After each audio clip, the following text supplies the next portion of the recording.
নিউটেক বাংলার সম্পূর্ণ নতুন এপিসোডে জানাই আপনাকে স্বাগত।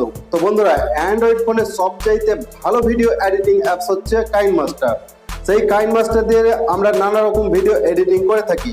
তো আজ আমি আপনাদের দেখাবো কিভাবে হাতে লেখা ভিডিও তৈরি করা যায়। বিষয়টি জানতে চোখ রাখুন নিউটেক বাংলার পর্দায় এবং ভিডিওটি শেষ পর্যন্ত দেখতে থাকুন।